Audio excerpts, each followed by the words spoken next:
परम सत्कार योग गुरु प्यारी सात संगत जी, राधा स्वामी जी। आज का यह सत्संग हजूर स्वामी जी महाराज की वाणी से लिया गया है और आज का यह सत्संग खासकर उन लोगों के लिए है जो सत्संगी होकर भी मांस मछली और शराब आदि का सेवन करते हैं। सत्संग बड़ा ही महत्वपूर्ण और रूहानियत से भरा हुआ है। आप जी से विनती है कि सत्संग ध्यान पूर्वक सुने जी। साथ ही विनती की जाती है कि सत्संग वीडियो को लाइक कर चैनल को सब्सक्राइब जरूर करें जी, ताकि जब भी हम कोई सत्संग वीडियो अपलोड करें सबसे पहले आप जी तक पहुंच सके। हमारे इस YouTube चैनल पर संत सद्गुरुओं से संबंधित बहुत ही प्यारी प्यारी साखियां भी उपलब्ध है, आप जी जाकर सुन सकते हैं। तो चलिए अपने अपने गुरु महाराज का ध्यान करके आज का यह सत्संग वीडियो आरंभ करते हैं और सुनते हैं कि स्वामी जी महाराज इस विषय में हमें क्या समझाने की कोशिश करते हैं। आप जी कहते हैं कि अगर हम मंदिर, मस्जिद और गिरजाघरों आदि जगहों पर जाते हैं तो स्वच्छता का कितना ख्याल रखते हैं, परंतु यह जो हमारा शरीर है यह उस अकाल पुरुष परमात्मा के रहने का सच्चा मंदिर है। इसमें हम मांस मछली, शराब, कबाब इस तरह की गंदगी डालते हैं। क्या हमारे अंदर बैठे परमात्मा का हमें थोड़ा भी भय नहीं है? क्या हमारी बुद्धि भ्रष्ट हो गई है? कई सत्संगी भाई बहन भी ऐसे हैं जो अपने आप को सत्संगी कहते हैं, पर वे भी यही गलती करते हैं। संत सद्गुरु इसके लिए हमें सख्त मना ही करते हैं। मांस मछली और शराब का सेवन करना घोर पाप है। संत हमें शाकाहारी भोजन पर जोर देते हैं और मांस मछली शराब आदि को अपवित्र मानकर इसका विरोध करते हैं। जो मांस मछली खाते हैं और उनकी गंध से प्रसन्न होते हैं वे कौवे और बगुले के जैसे हैं और उन्हें इन्हीं की योनियों में जन्म लेना पड़ता है। मांस मछली खाने वाला यदि ब्राह्मण भी हो तब भी उसे नरक में ही जाना पड़ता है। ऐसे ब्राह्मण का जनेऊ पहनना या चंदन लगाना बिल्कुल व्यर्थ है। उसके आगे सिर झुकाने या उसकी आशीष लेने से पुण्य का नाश होता है। कुछ लोग अपने को गुरु नानक और कबीर साहेब जैसे महान संतों का अनुयायी बताते हुए भी मांस मछली खाते हैं। यह तो सचमुच ही घोर अनर्थ है। सभी प्राणियों में आत्मा का निवास है, इसीलिए किसी भी प्राणी का मांस खाना आत्मघात है।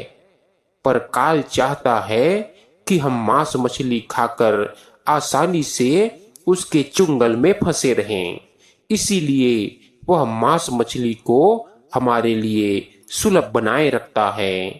अनाड़ी जीव इस संबंध में संतों की चेतावनी पर ध्यान नहीं देते और उल्टे संतों और उनके सेवकों की निंदा चुगली करते तथा उनसे विद्रोह करते हैं, पर इससे उनका अपना ही अनिष्ट होता है और वे भवसागर में गोते खाते रहते हैं।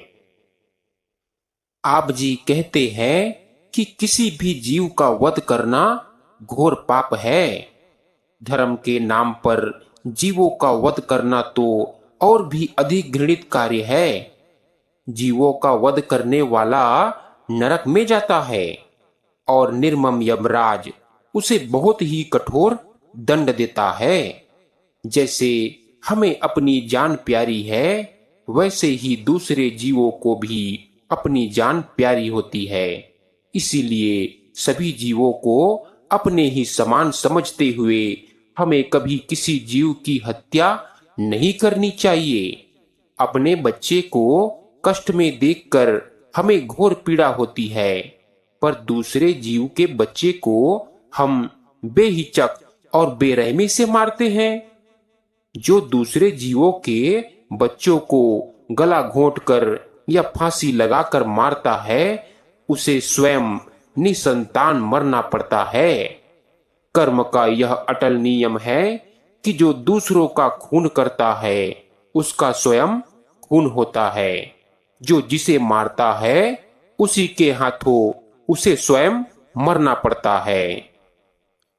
यदि हम किसी को मारना चाहते हैं तो हमें ज्ञान की तलवार लेकर काम, क्रोध आदि 5 विकारों और 25 प्रकृतियों को मारना चाहिए, जिससे हम सच्चे अर्थ में धार्मिक बन सकते हैं। यदि हम किसी एक जीव की भी हत्या करते हैं तो हम महापाप के भागी हो जाते हैं, क्योंकि किसी का वध करने से उसके शरीर में स्थित ब्रह्मा, विष्णु और महेश, इन तीनों देवताओं का वध होता है। हमें निर्दयी ना बनकर दूसरे जीवों के दर्द के प्रति सहानुभूति रखनी चाहिए और कभी भी किसी दूसरे जीव की हत्या नहीं करनी चाहिए।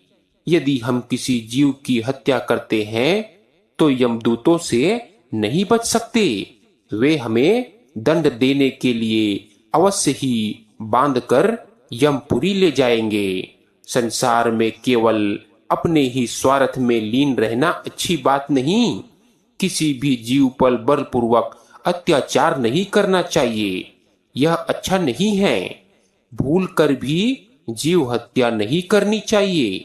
बुरे वचन या कड़वी लगने वाली बात को विचार पूर्वक त्याग देना ही चाहिए। सुबुद्धि और निर्मल विचारों वाले संत जन जानते हैं कि जैसे हमें अपनी जान प्यारी है, वैसे ही सभी प्राणियों को अपनी जान प्यारी होती है। जिन साधुओं को सच्चा ज्ञान प्राप्त हो जाता है, वे इस तथ्य को जान लेते हैं कि संसार में सभी जीव हमारे जैसे ही हैं। इसीलिए हमें अपने को बड़ा समझने के घमंड को दूर कर देना चाहिए। किसी जीव की हत्या कभी ना करो और दारू या शराब कभी ना पियो। संत जन समझाते हुए कहते हैं कि शराब, गांजा, भांग, अफीम आदि मादक पदार्थों का भी सख्त निषेध करते हैं, क्योंकि इनसे हमारी बुद्धि भ्रष्ट होती है और हमारे अंदर बुरे विचार उत्पन्न होते हैं। इनके बदले में हमें नाम का अमृत पिलाते हैं, जिसे पीकर हम सदा के लिए आनंद मगन हो जाते हैं और प्रेम पूर्वक अपने प्रियतम से जा मिलते हैं। मांस, मछली और शराब का सेवन करना घोर पाप है और यह हमें अपवित्र कर देता है। फल, फूल और अंकुर से उत्पन्न होने वाली जितनी भी साग सब्जियां तथा अन्न है, ये सुख कारक है। संत सदा से इनका गुणगान करते आए हैं। कहते हैं, मीन मास बारुन पीवे, जीवे जगत में हीन, महाकल्पना कष्ट है, दुनिया गयो औदीन। जो भी कोई मांस मछली खाता है तथा शराब का सेवन करता है, वह संसार में नीच बनकर जीता है। उसे घोर कष्ट उठाने पड़ते हैं। उसके तो दुनिया और दीन अर्थात स्वार्थ और परमार्थ दोनों ही नष्ट हो जाते हैं। स्वामी जी महाराज कहते हैं कि इस संसार में जो मछली और मांस खाते हैं तथा उसी की गंध में ढूंढते रहते हैं, वे सभी जीव इस संसार सागर में कौवे और ढोंगी बगुले के समान गंदगी खाने वाले और अंधे हैं। बगुले के समान ढोंगी लोगों के निकट नहीं जाना चाहिए, जो अपनी जीभ से मांस मछली का स्वाद लेते रहते हैं। इन दूषित, दुर्गंध युक्त और दुखदायी पदार्थों को त्यागने से ही निर्लिप्त भाव से निर्मल, परमार्थ की साधना होती है। जो मांस मछली खाते हैं वास्तव में वे पतित हैं। ऐसे व्यक्ति निचली जोनियों में जन्म प्राप्त कर अपना सत्यानाश करते हैं। इस प्रकार काल उन्हें फिर संसार में भटका देता है। कहते हैं कि जो लोग अत्यंत चतुर चित्त वाले हैं, अपने शरीर का अहंकार करते हैं, दूसरे जीवों की हत्या करते हैं और उनके दर्द को नहीं जानते, जो मछली और मांस खाते हैं तथा शराब का सेवन करते हैं, लेकिन साधुओं के सत्संग को सुनते ही अपने कान बंद कर देते हैं, जो विषय वासनाओं के रस में वश में होकर जिनके मुख से उन्हीं की बातें निकलती है, ऐसे घमंडी लोग संसार सागर में डूब मरते हैं। कहते हैं कि जो सब जीवों का मांस खाते हैं, पराई स्त्री से प्रेम करते हैं तथा जिन्हें परमात्मा की भक्ति और प्रेम के बारे में कुछ भी पता नहीं, ऐसे लोग संसार में बार बार शरीर धारण करते हैं।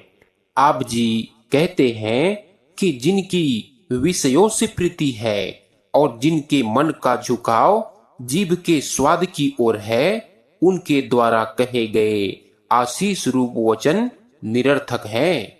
इसी प्रकार 9 सूतों वाला जनेऊ कंधे पर डालकर माथे पर तिलक बनाना तथा धार्मिक नियमों का पालन करना भी व्यर्थ है। जो ब्राह्मण मांस मछली खाते हैं, वे अंत समय में यमपुरी को जाते हैं। वे किसी भी उपाय से नहीं बच सकते। वे मरकर नरकों और 84 लाख योनियों में पड़ते हैं। कुछ लोग कहते हैं कि वे गुरु नानक और कबीर साहिब के पंथ को मानते हैं, पर वे बकरे और अन्य जीवों का मांस खाते हैं।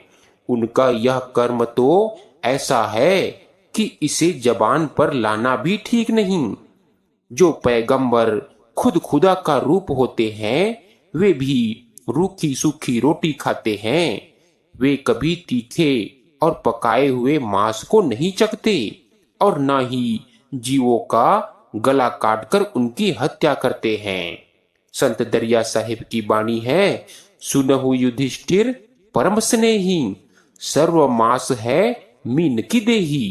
कहते हैं कि मेरे परम प्यारे युधिष्ठिर सुनो, मछली सभी प्रकार का मांस खाती है, इसीलिए मछली की देही में सभी प्रकार के मांस सम्मिलित हैं।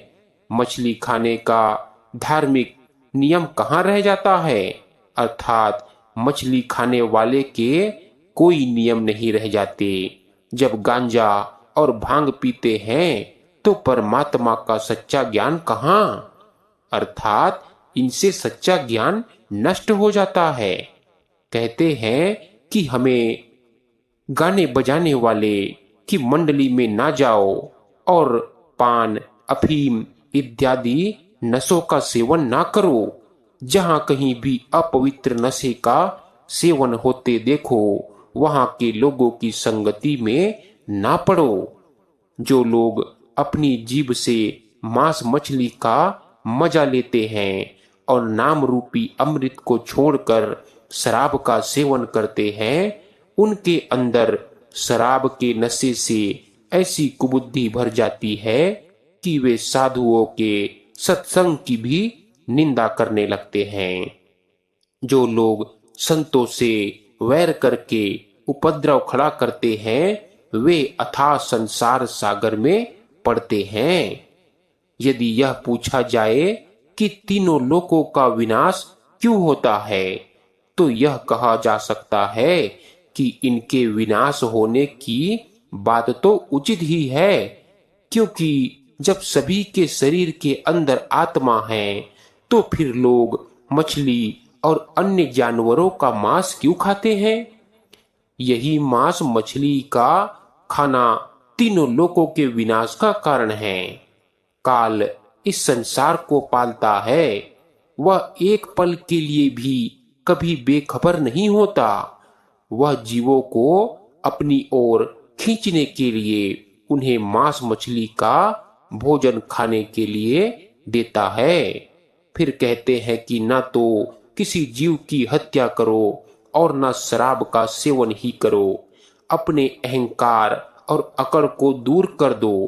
यदि तुम शराब पीने वालों के साथ रहना ही चाहते हो तो क्यों ना संतों के पास आकर बिना किसी कड़वाहट के विशुद्ध शराब नाम के अमृत को पियो। उनसे परमात्मा का प्रेम प्राप्त करके उनके हाथों से पिलाई जाने वाली सच्ची अमृत रूपी शराब पीनी चाहिए।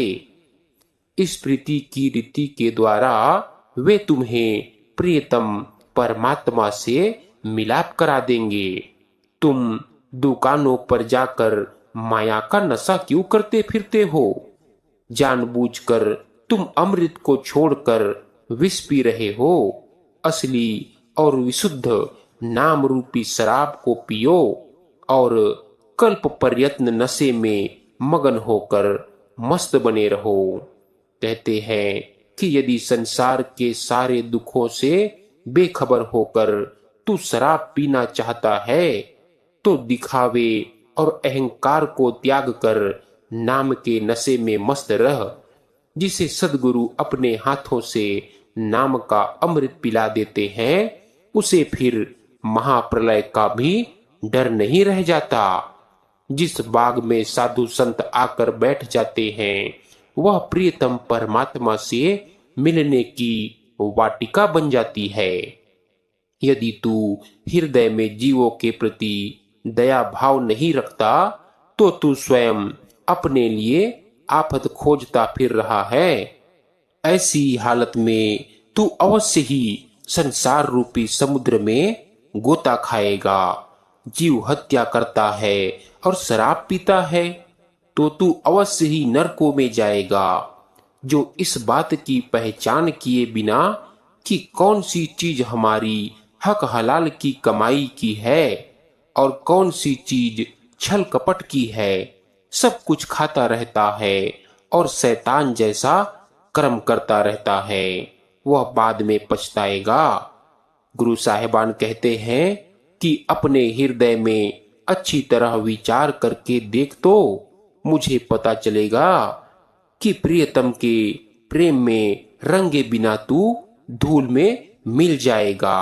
कहते हैं जिस प्रकार बिल्ली को जब चूहा मिलता है तो वह तुरंत ही उसे पकड़कर खा जाती है, वैसे ही शास्त्रों को पढ़कर गुण प्राप्त करके ही पंडित कपटी बन गए हैं।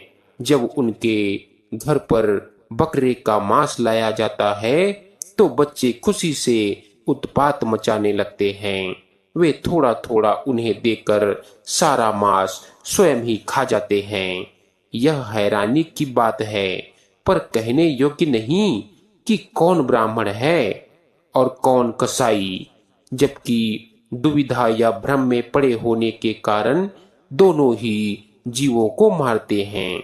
इनमें से यदि एक छोटा भाई है तो दूसरा बड़ा भाई। पंडित घर घर में दुर्गा पाठ को पढ़कर सुनाते हैं पर गीता का अर्थ छिपाते हैं, लेकिन जब कर्मों के कारण काल कैद करेगा तो वह बाहों के पीछे बांधकर मारेगा। कहते हैं ऐ योगी, हठ योग को त्याग, परमात्मा के सच्चे ज्ञान और भक्ति का विचार करके देख। इसके लिए मांस मछली का सेवन नहीं करना चाहिए। शराब एक भयंकर समुद्र है, इसे पीकर तू खुद इसमें डूबना चाहता है। इसके फलस्वरूप तुझे आगे विपत्तियों का सागर मिलेगा, तब तू वहां रोते हुए जाएगा। इसीलिए गुरु के बताए सच्चे नाम के ज्ञान के अंकुश को अपने हाथ में लेकर अपने आप को संयम की जंजीर से मजबूती के साथ बांधकर रख और पांचों इंद्रियों को चिताकर इन्हें शांत कर। इस प्रकार इन्हें नियंत्रण में रखते हुए तू सतगुरु की बताई साधना कर। जो परमात्मा से मिलने की इस युक्ति को जानता है उसे ही मुक्ति प्राप्त होती है और वह मुक्त होकर सदा परमात्मा के साथ रहता है। गुरु साहिबान कहते हैं कि सदगुरु के दिए नाम रूपी हीरे को हाथ में लेकर इसकी परख कर, तभी तुझे परमात्मा का दर्शन होगा। आप जी कहते हैं कि कुछ ऐसे भी अंधविश्वासी हैं जो गौ हत्या को तो पाप समझते हैं, पर देवी देवता पर भैंसों का बलिदान चढ़ाना पुण्य मानते हैं। जब गाय और भैंस दोनों के हाड़, चाम, मांस, दही और दूध एक जैसे हैं, तो उनमें इस प्रकार का भेदभाव भला कैसे किया जा सकता है? जिस धर्म में जीव दया ही नहीं है, उसे भला धर्म कैसे कह सकते हैं? दया और परोपकार के बिना कोई पुण्य कर्म कैसे हो सकता है? दया और परोपकार ही हमें स्वर्ग में ले जाते हैं और निर्दयता पूर्वक जीवों को मारने वालों को नरकों में जाना पड़ता है। कहते हैं जो खून खराबा, हत्या, मार काट आदि में भूले हुए हैं, वे नरक के द्वार पर पहुंचेंगे। जो जीवों को पकड़कर उनकी हत्या करके उन्हें खाते हैं, वे जल्दी ही नरक में जाते हैं। जीव की अपनी अच्छी या बुरी करनी उसे हाथों हाथ प्राप्ति होती है। जीवों के दर्द के प्रति सहानुभूति रखने वाले के लिए स्वर्ग जाने की बात बताई जाती है, पर जो जीवों की हत्या करते हैं वे तो नरक को जाते हैं। जो पवित्र पुस्तकें पढ़ने के बावजूद शैतान का व्यवहार करते हैं और शराब पीते हैं तथा वध किए हुए जीव को उसके स्वाद की तारीफ करके खाते हैं, उन्हें परमात्मा के अगम धाम का रहस्य पता ही नहीं चलता। इसीलिए तो गुरु साहिबान कहते हैं कि यदि तुम्हें सचमुच किसी की हत्या करने या उसे मारने में मजा आता है, तो हम तुम्हें बताते हैं कि तुम किसको मारो। तुम ज्ञान रूपी तलवार को मजबूती के साथ पकड़ो और उसके द्वारा काम, क्रोध, लोभ, मोह और अहंकार को मार डालो। फिर पांचों इंद्रियों और 25 प्रकृतियों पर विजय प्राप्त करके सभी प्रकार के कर्मों और भ्रमों से छुटकारा पा जाओ। यदि हमारे हृदय में प्राणियों के प्रति दया भाव नहीं है, तो हमारी सारी आराधना व्यर्थ है। दया भाव ना होना नरक की योनि में जाना है। ऐसे व्यक्ति को मुक्ति प्राप्त नहीं हो सकती। कहते हैं कि कौन सी वस्तु हमारी हक हलाल की कमाई की है और कौन सी छल कपट की। इस बात को परख कर हमें खाना और बरतना चाहिए तथा दया और असली धर्म को पहचानना चाहिए। सांसारिक रीति से हिंदू और मुसलमान दोनों धर्मों की अपनी अपनी मर्यादा बनी हुई है, परंतु असल में अल्लाह तो सतपुरुष है। गुरु साहिबान कहते हैं कि तुम सदगुरु की पहचान कर उनके द्वारा सच्ची ज्ञान प्राप्त कर लो। जो कहते हैं कि हम सत्संगी हैं और वेद, कतीब, कुरान शरीफ और गीता आदि धर्म ग्रंथों को पढ़ने के बावजूद कभी भी जीवों के प्रति दया भाव अपने मन में नहीं लाते, सभी जीवों का दर्द समझने का आदेश स्वयं परमात्मा ने दिया है और सच्चा महात्मा भी वही है जो परमात्मा की कही इस बात को मानता है। जीव को जोर जबरदस्ती से पकड़कर जो उसका गला काट कर जान लेता है, उसे यमदूत बांधकर यमराज के सामने लेकर आते हैं। यमराज उसके कर्मों के अनुसार हिसाब करके न्याय करता है। इस प्रकार जीव हत्या करके नरक जाने का काम भला कोई क्यों करे? वहां यमराज के सामने पंडित या मौलाना जीव की सहायता के लिए कौन सी बात कर सकते हैं। वहां पर जीव अपने ऊपर तने हुए यमदूतों के द्वारा दिए जा रहे कष्टों में पड़ा रहता है। जीव को मारने के बदले में उस जीव द्वारा मारे जाने का नियम बना हुआ है। इसकी समझ हमें अपने हृदय में लानी चाहिए। कहते हैं कि हे भाइयों, वह यमराज रूपी न्यायाधीश अत्यंत कुशल और समझदार है। तुम उस गाय को मारकर खा जाते हो जिससे दूध रूपी अमृत प्राप्त होता है। तुम्हें ऐसा करने के लिए किसने हुक्म फरमाया है? इस कर्म के फल स्वरूप तुम यमदूतों के द्वारा पकड़े जाओगे तथा यमपुरी में निवास करोगे। हमें समझबूझकर जीवों के प्रति दया भाव रखनी चाहिए। हमें दूसरे जीवों को पीड़ा नहीं पहुंचाना चाहिए। हमें चाहिए कि हम पीड़ा को घटाकर उसकी पहचान करें।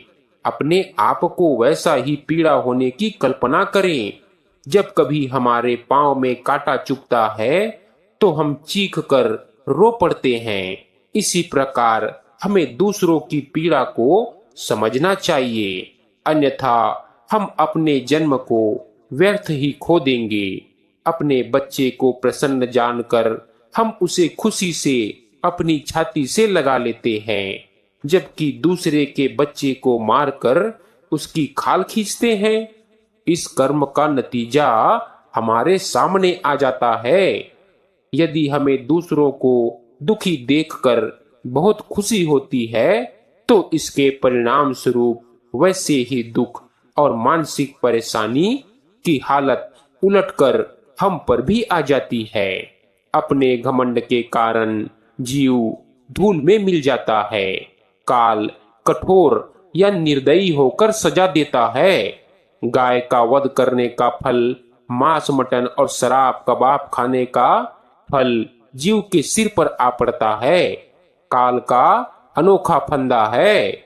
सच्चा शब्द आत्मा की आंतरिक यात्रा की राह घोषित करने वाला है, जिसकी प्राप्ति के लिए हमें जीवों के प्रति भलाई की बात करनी चाहिए।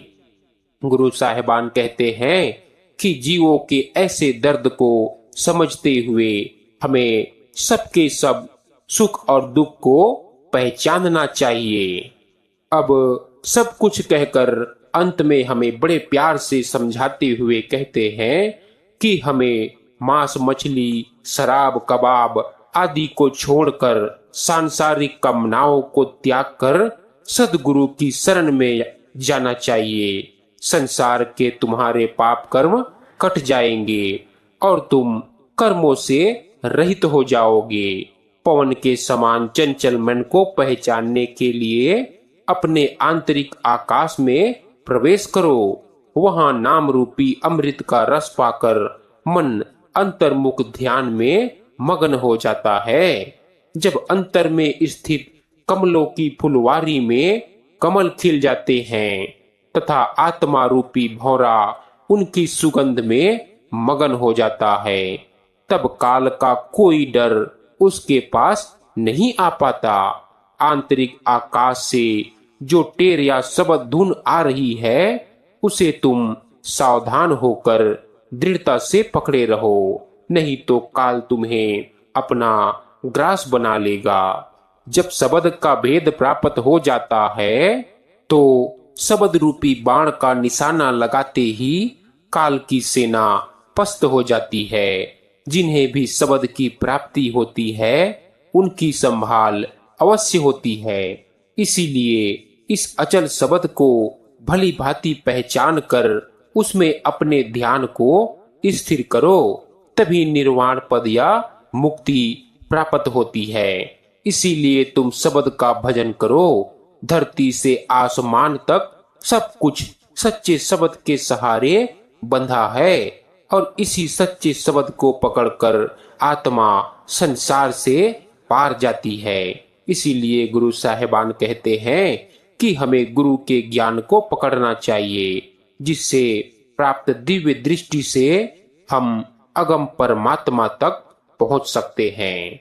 सो गुरु प्यारी साध संगत जी, सत्संग, रूहानी साखियां एवं आध्यात्मिकता के मार्ग से जुड़ने के लिए आपके अपने YouTube चैनल निस्वार्थ प्रेम सत्संग को सब्सक्राइब कर अपने सत्संगी रिश्तेदारों एवं परिवारजनों के साथ शेयर जरूर करें जी, ताकि उन्हें भी सत्संग वीडियो का पूरा पूरा लाभ प्राप्त हो सके। राधा स्वामी जी।